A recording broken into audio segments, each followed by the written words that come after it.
Well, howdy tubers. Well, back at it again on E Bulkhead.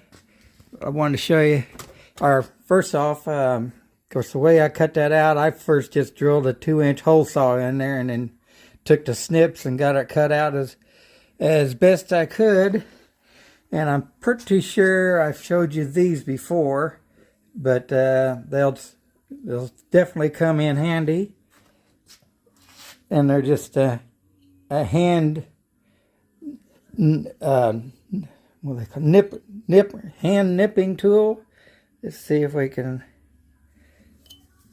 get any info here.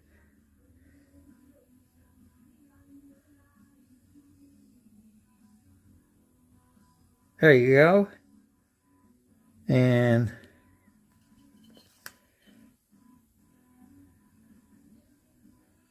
Vaco Products, Chicago. Anyways, of course, not only will you need it to get close to your lines with either that or however you cut it out, those are still helpful here, and very much so when you go to cut the holes in the fuselage sides for your spar to slide through there. Those come handy there too. So it's not just for your bulkheads that you could need that for, but also for the fuselage sides when you go to cut the hole in there for the. Of course, this is of course I'm talking this stuff is for the scratch builders, plan builders. They're the ones that are going to need this information. And now this here is a Harbor Freight grinder that at one time, and I do not believe they sell it anymore, is a belt attachment. See if we got any.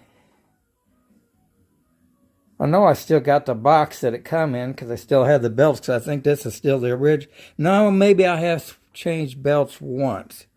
But really, really, really handy. And of course, it just, you don't have to buy this belt thing as its own unit. You just buy this attachment thing. And I don't know, maybe they're still available online or something, but hey, works like a champ, and I'll show you how I'm going to do this. Alrighty. Now keep in mind, you don't have to have as clean and organized as I've got it. You can still do this.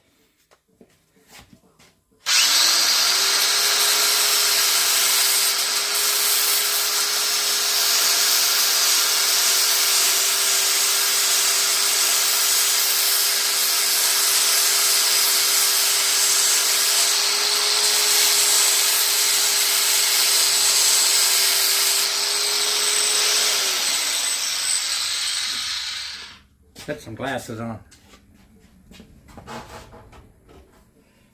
I'll probably have to touch some of this up with over in these corners with a file.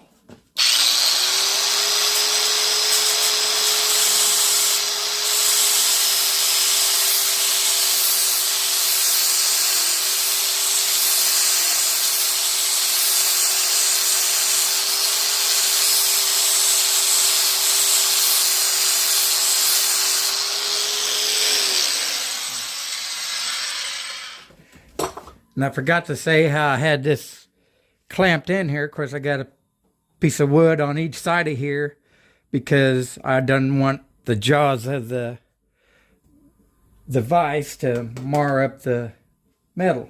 So now, well, yeah, I'm going to have to trim that down a little bit before I can, because I may be able to get to that once. And loosen that up just a little bit. And swing that booger around. Get it above my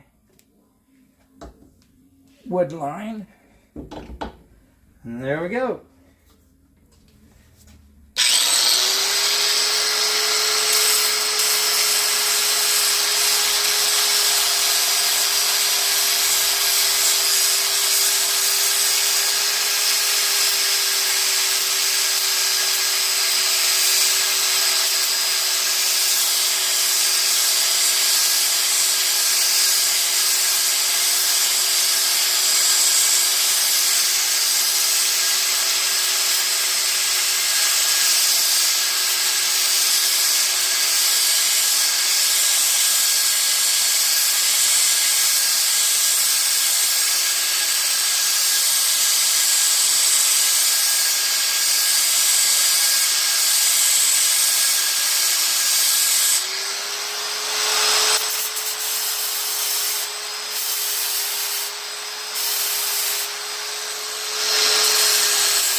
It's not really working as fast as I thought it should, but it's still working.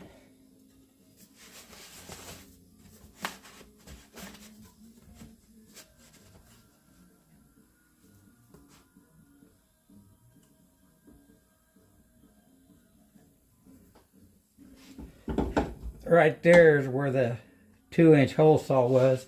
I got a little close to the edge, but it'll be okay.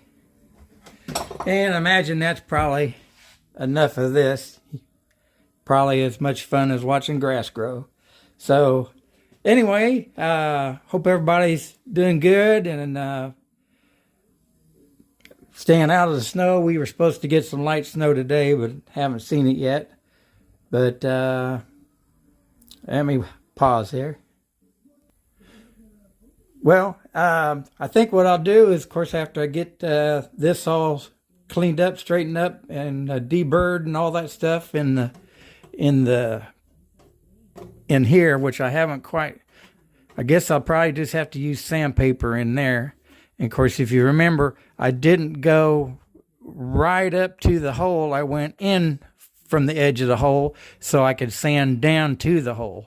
And of course, I already went around and on the Miracle Wheel and cleaned all these up. So I'll bring you back when we start bending this, and I'll just go ahead and do that on that power director or whatever that thing I used to do it with. So there you go. God bless. But there'll still be more video after this. Howdy tubers. Well, I thought, well, I'd better show you this again here on the filing these now. I'm gonna let you get in here close so you can see how I cut that to the hole.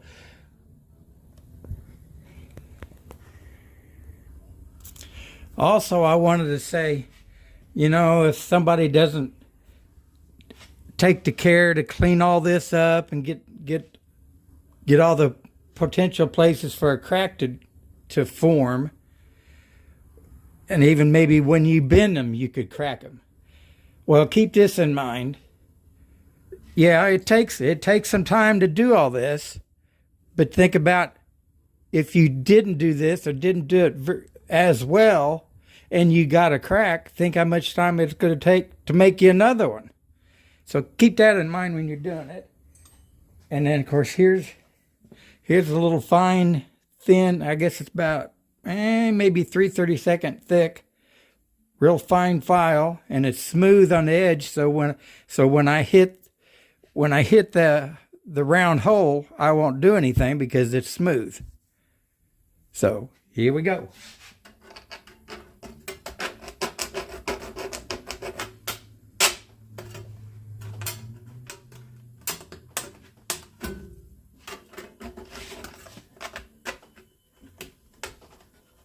Guess this one might have needed to be a little bit wider.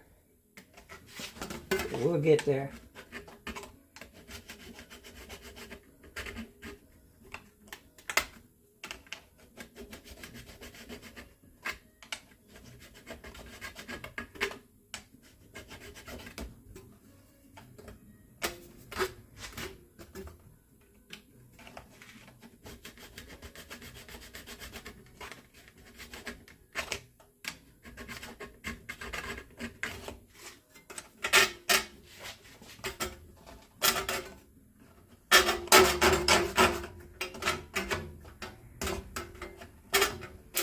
yep, this slot needed to be a little wider. I had started on one of the other ones, and I thought, well, let me show on the camera.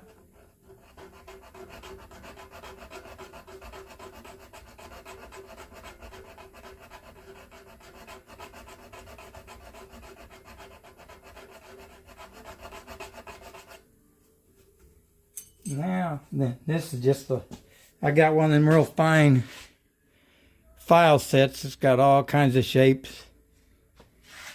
And a round one. Well, that didn't come out of that set. I've lost it. Or no, I think I found a round one.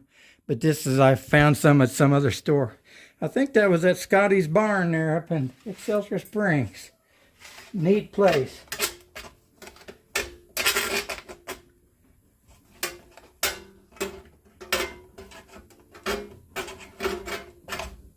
Well, of course this would be on camera.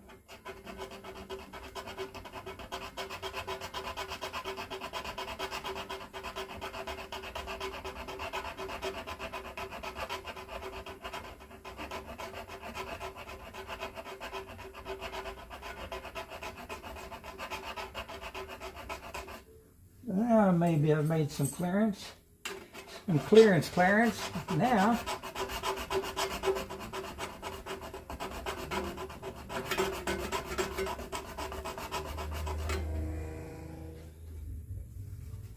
there we go.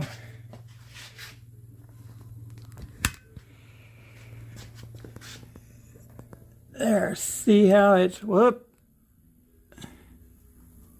see how it's up to the circle just fine.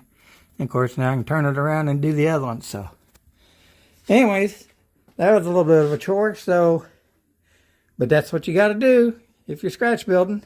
So there you go. And of course the next one then I figure will be, or wait, it seems like I thought about something to ask or to tell.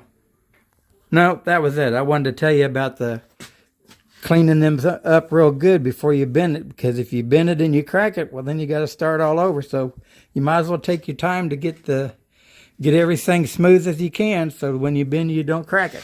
And also, you know, when it's in the airplane and being used, that it helps it from cracking. So we will get this on to a bigger video after we get to bending it. There you go. God bless. Well, tubers, we are there. Howdy. Ready to bend the tabs over and the inside tabs. Got it all clamped in here. Not all, because you got to keep moving things around. But then you use your Harbor Freight plastic rubber hammer. And I don't think I said it in that last video, but or in the one on F bulkhead. But when you're bending these kind of, if that's showing up, that you're kind of pushing it that way, so it keeps your bend a little tighter around the block. Of course, these are a little bit easier to bend since they're not 40 thousandths.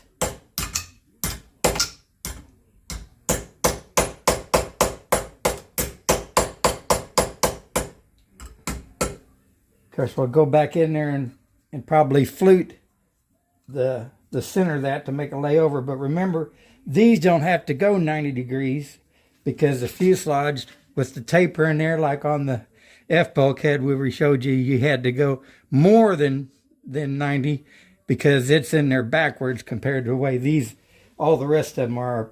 Pretty much all the rest of them are. So these don't have to go down 90.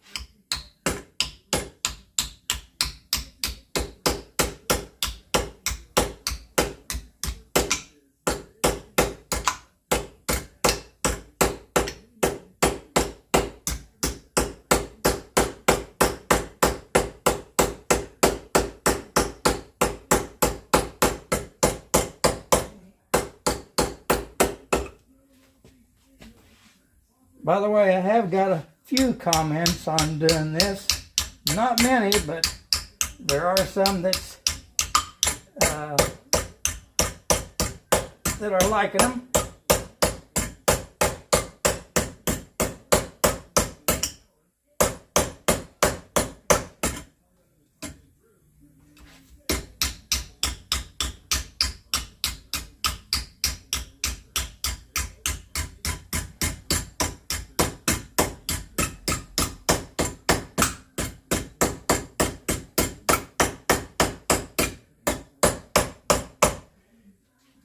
So let's see if we can get one of these inner ones bent around. Of course, the bigger the bulkhead gets, the harder it gets.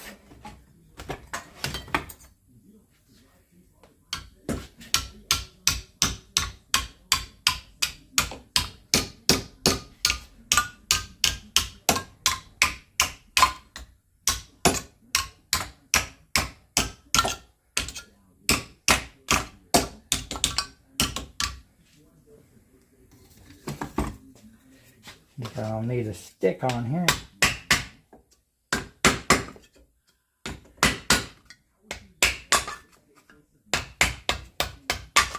Of course, a lot of this you can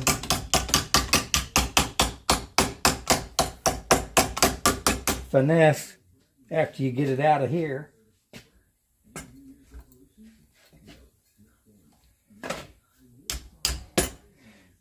That finesse is kind of a big word for me.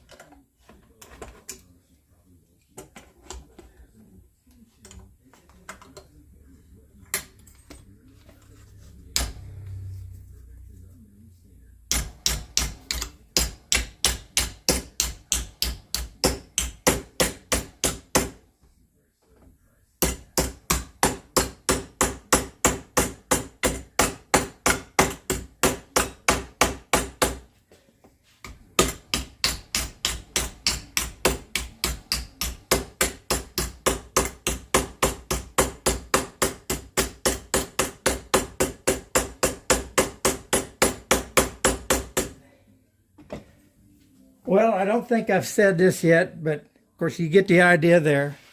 I've said it before, but I don't think I've said it while I've been doing these. Was that, of course, if anybody wants to borrow my bulkhead forms, you can do that. Just play shipping both ways, and then you don't have to go through making them. And I remember building the first one. You know, you got done building F, or you made the form, and then you bent the bulkhead. Well, now you had to go make another form, and then of course once you're done doing this, well, now you're on to the next one. But the first thing you need to do, well, I guess it isn't the first thing. I mean, I guess you could go ahead and cut out the blank, then cut out the form. But anyways, I'd cut out the form first, and then of course cut out the blank. And then once you get it bent, this fun part, because it really makes it look neat when you get it bent. And, you know, like I say, you got some tweaking to do after you get it out of the form. But if you didn't have to worry about making another form and you already had them and you just went for it, like, shoot, now I can't remember his name that borrowed them from me. And then my buddy Matt ended up with them. But of course, he borrowed all my forms and used them. Well, there's been a guy in Wichita that borrowed my forms and did them, and probably some other people that's already borrowed them and used them. So they've got some usage to them. I mean, they're still in good shape. But anyways, that ought to be long enough on this video. There you go, and God bless.